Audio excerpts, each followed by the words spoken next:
Hey everyone, how's it going? Welcome to the finale of Let's Play Nioh 2. The next mission is just a boss fight, and given that, what is one of the best boss fight tropes in games? I will let you think that over as we get into it. You feel a pounding in your chest. It appears the time for you to wake from your long slumber has arrived.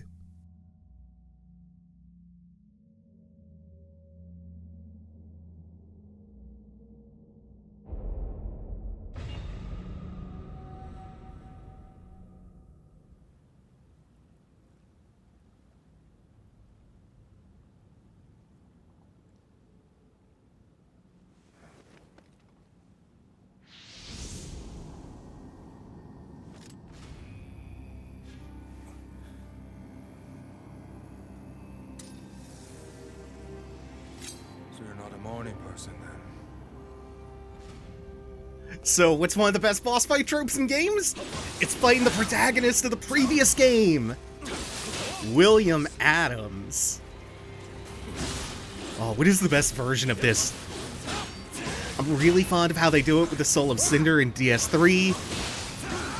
Oh, there's also Nero and Dante's fight in DMC4. There are so many good examples, even in bad games like Prototype 2. It's still a hype trope. The only downside here is that William is little more than just a spear and katana revenant.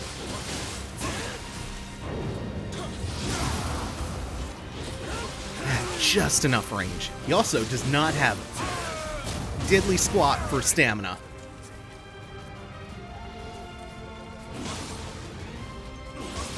There are a couple of moves that he has that are not, normal for a revenant, but they are few and far between. And he can be bullied, except when his weapon's glowing. Then he tends to hyper armor through some attacks.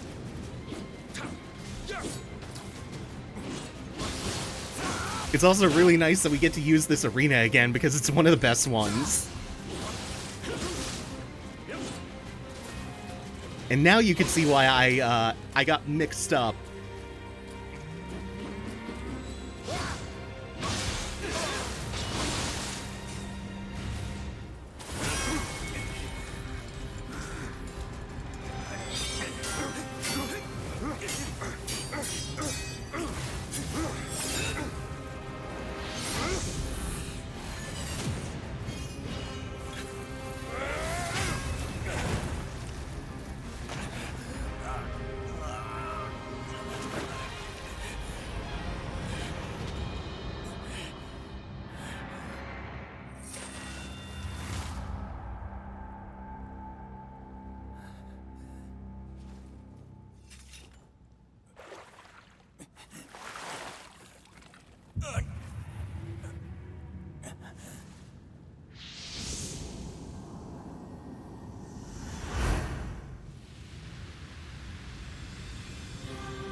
I crossed the raging seas to reach this land.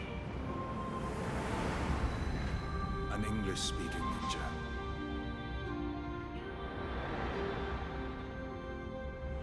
A warrior without a past. Then I met a Tanuki. With the weight of the world on his shoulders.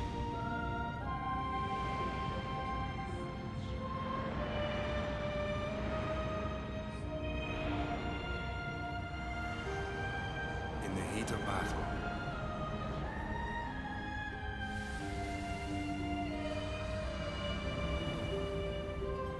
I learned the true meaning of struggle. With the defeat of the Spaniard today, finally the war is at an end. I stand ready to battle demons. I stand as a samurai.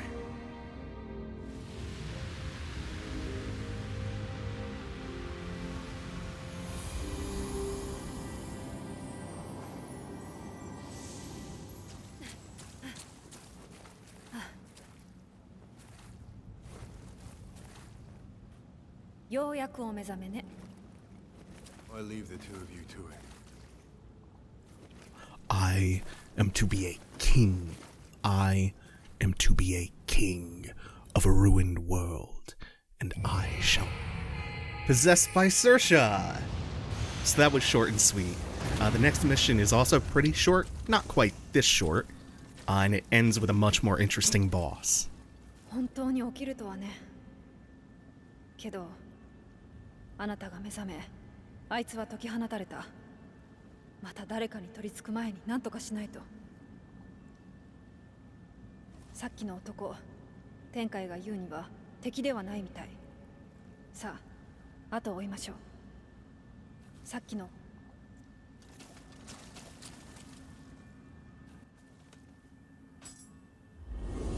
Now, let's do like Momio says and go after William. And Lady Maria, who he's been chasing for 2 games now. Remember, her whole thing was she wanted to use the Spirit Stones to win the Anglo-Spanish War. Which mirrors what England wanted.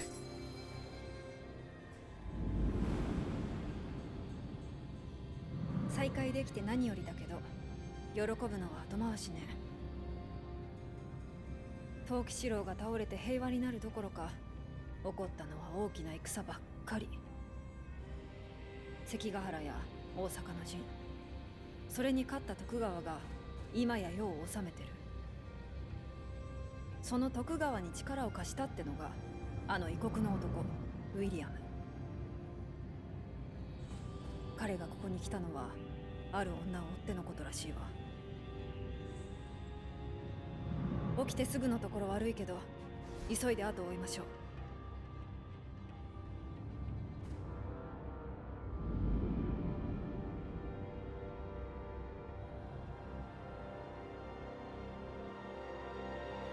Rusty Quill presents The Magnus Archives, Episode 200, The Eye of the Beholder.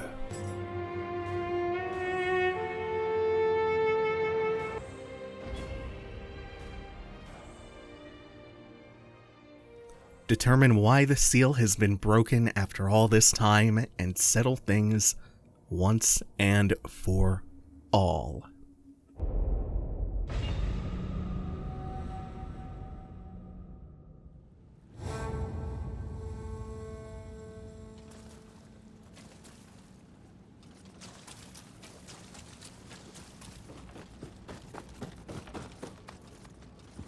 You all set? Let's go. And conveniently, he was just waiting right outside for us. So for this entire mission, sans the boss fight, we are accompanied by both Momio and William.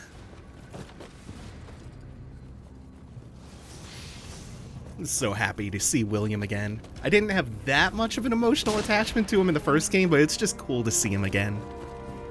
It's a nice use of fan service. And you know what? The game has absolutely earned it. And this mission is very much tuned around their presence. Most of the yokai here are super dangerous. They will 1 to 2 shot you.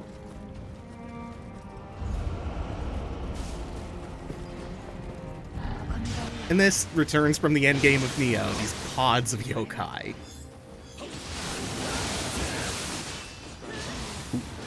Ooh! Super dangerous indeed. There's this great Medium article I kept meaning to bring up, and it's better late than never. It was from last year, and it was about Nioh 2 and difficulty.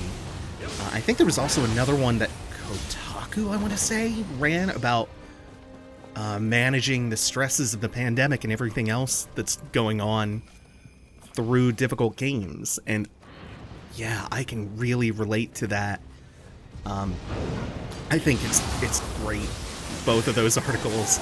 I've certainly been finding my own solace in diving back into hard games. Like, I'm doing my Infinite Climax Bayonetta playthrough for the Platinum Trophy. I finally beat Thumper last year, which, holy shit, that is an immense challenge. Home Run Derby at the end of last year? The satanic Winnie the Pooh game? played so much high-rank Hearthstone, and went after a bunch of the single-player heroic mode variations of all those bosses. A lot of monster train and stuff, and Darkest Dungeon. And I think they're really easy to hyper-focus on because they demand so much of your attention. And hyper-focusing on stuff like that is time where you aren't thinking about the events. Really don't want to take a hit there. Okay, we're fine.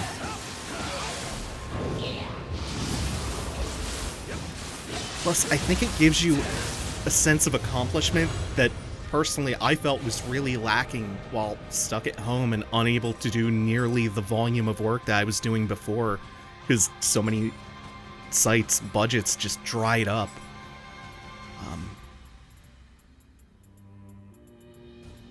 And it's a much-needed reminder at times where we're feeling worn down and demotivated, assailed by the 1,000 natural shocks that flesh is heir to, as it was put in Hamlet. It's a much-needed reminder that we can persevere through adversity, and that's always been one of the core appeals of ridiculously hard games, at least to me. It's the same way that horror can be really cathartic to consume, which seems counterintuitive, but it's because it makes... it's because making it to the end, we learn to face and overcome fear. It gives you, like, that little confidence boost. So, I'm glad I played this game throughout last year as well.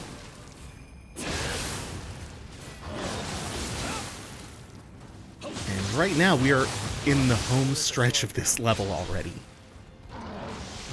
Where that pool of impurity is, just before the door, that is the boss door. So we have to deal with...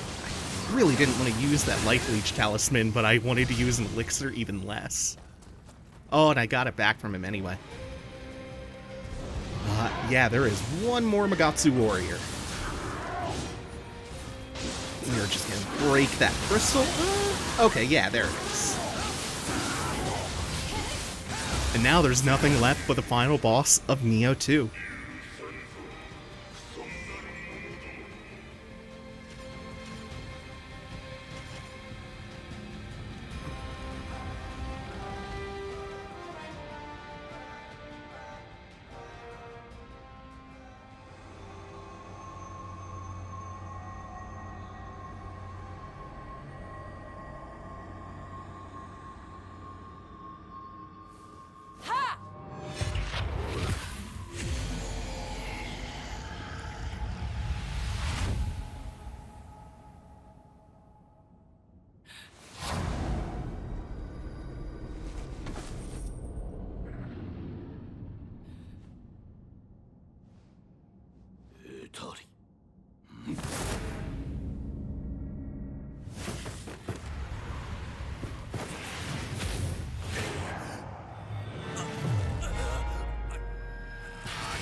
Oh, you thought we were going into one of those animatics?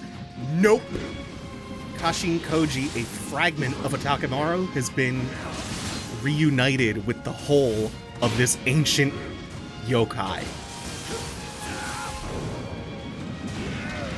So this is about a 3-phase fight. The first half of the fight is against all of your different yōkai forms. The Brute, the Feral form, and the Phantom. And I want to say that it always starts off as the main one that you chose in the beginning, but I could be wrong about that. Ooh, I love that! He gets a way, way more dangerous version of that in the last phase.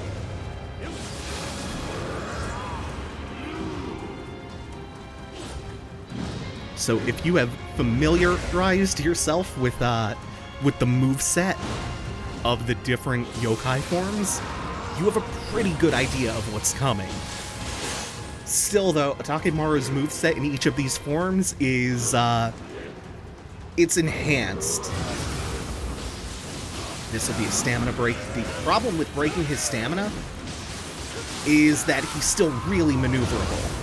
So he can often just get out of your way instead of being comboed. Hell yeah, look at that! Tokichiro is helping us out. One last time. I actually thought I was too early on that counter. This will be fine, though, because now we've run him completely out of max stamina. So we can get that critical attack in, and we're on to phase 2. Oh, the background looks so good for this one. In the true form of Otakemaru.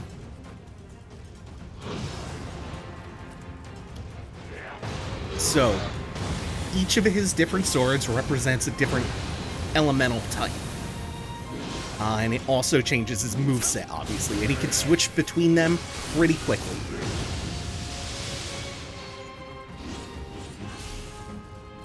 So this now becomes a hit and run.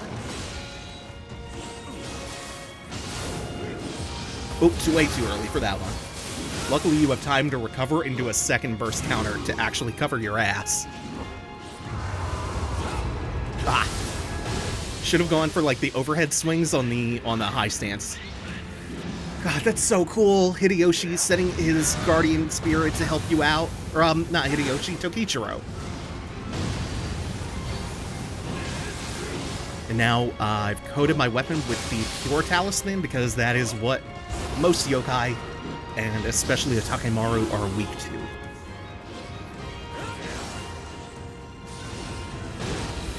This is going to be 3 ground explosions for the ice element.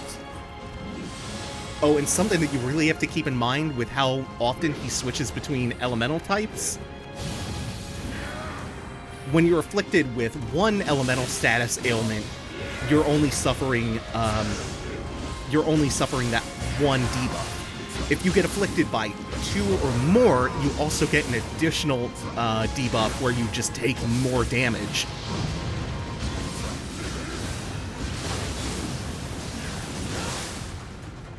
This is about gonna do it.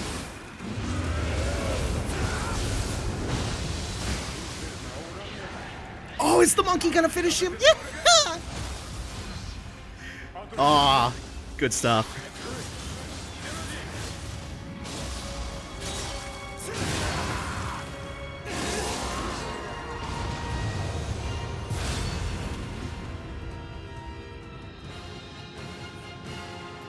And now, look at all these divine weapons, getting you ready for that New Game Plus playthrough. Juiced to the gills. And of course, his soul core, which is a rain of swords from the sky.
But isn't Hideyoshi a traitor and a... like you're off the mark. 藤吉郎、人に戻ったのね。ああ、すっかり。長い間、面倒かけたな。で、あやかしになったご気分は？体はどこもおかしくない？そいつはこっちに聞いてくれよ。なあ、秀之次。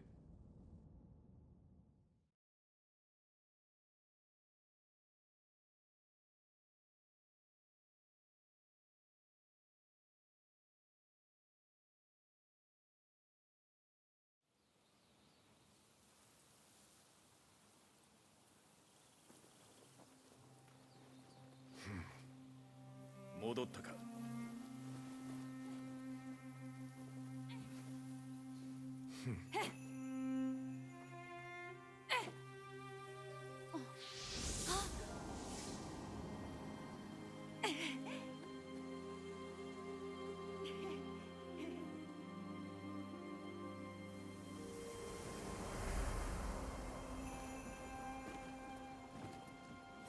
つゆと落ち、つゆと消えにし我が身か。何話のこと。夢のまた夢。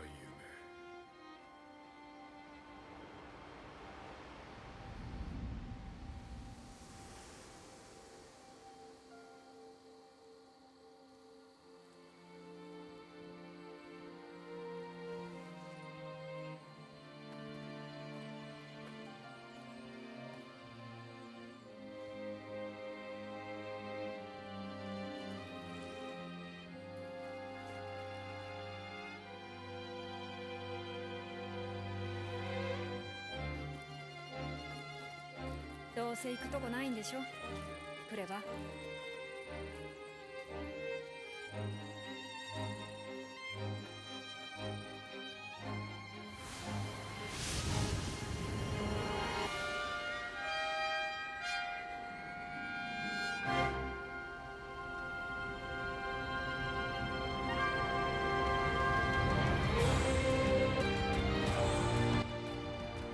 And there we go. I really ended up loving the story of Nioh 2, at least by the end, even if it felt a little wonky in places. Just having a more character and relationship-focused narrative gave it the emotional weight that I didn't feel out of the first game, and especially to Kichiro's whole arc throughout the game. I really grew to feel for him, his ambition, his rise, being possessed and consumed by that ambition, and a yōkai manifesting that, and then his bittersweet death and subsequent resurrection, him helping you out when you need it most against Otakemaru. God, that's such a great moment. And then at the end of all that, finally getting another chance to pass on peacefully, having done right by his best friend, his lifelong best friend. I think that's really beautiful. And I think that's also it for Nioh as a whole. I mean, the DLC would technically be that, but we're not getting into that yet. I'm probably gonna take a while and then come back for them sometime later this year. But there was an interview just a few weeks ago that says as much, that Nioh is done. At least for now, they have no plans for another sequel. So whatever this team at Team Ninja does next, I'm pretty excited about. Their output has been really hit or miss over the years, but the crew that they have together that made Nioh 1 and Nioh 2, they are some really special devs to look out for whatever they do next. So, just gonna leave you all with one more thing, my usual call to action. Please remember to like, comment, subscribe, ring the bell for notifications. I not only still read every single comment, that's something that I've never stopped doing throughout all these years, because this community that I've cultivated is wonderful. So it's never been a chore. It's never been something that I dread. It's never like, oh god, I have to go into fucking YouTube comments. Ah! No, y'all are great, so I'm really happy with this community. So there's that, which, hey, that's personal gratification for me. But also, it helps the channel as a whole out because of the algorithm. We have to play the algorithm game. And if you go into the description for the episode, you'll find links to my Twitch, twitch.tv/scribed, my Patreon, patreon.com/scribe, and my Discord. And my Twitter, twitter.com/thescribed. If you'd like to check any of those out, that would be great. I would love you to be a part of this community, especially on Discord. You're always welcome there. Just don't be a shithead. And I'd appreciate a Patreon sub if you're in the financial position to do so. I know not everybody is. Do not feel guilty if you're not in that spot. If things are tight, or if you can't afford it, or even if you just don't really feel like it, that's fine too. So, what is next? Well, I still have no PS5. They're still impossible to find because of all the robots. So I still can't start Demon's Souls yet. And this Let's Play has been really long, so there will be a few shorter games back to back, starting with something that I don't know how it's gonna go. It might not be good LP material, because it is text heavy. It's like a text-based adventure game. Not text-based, that implies that it's something like Zork. No, it's not quite a visual novel, but but I love the game enough to try it anyway. It's the Red Strings Club, something I've been hyping up and talking about for years now, and I'm finally gonna Let's Play it. Finally, an actually good cyberpunk game. So for the last time for Let's Play Nioh 2, thank you all for watching. Take it easy. Have a good one, y'all.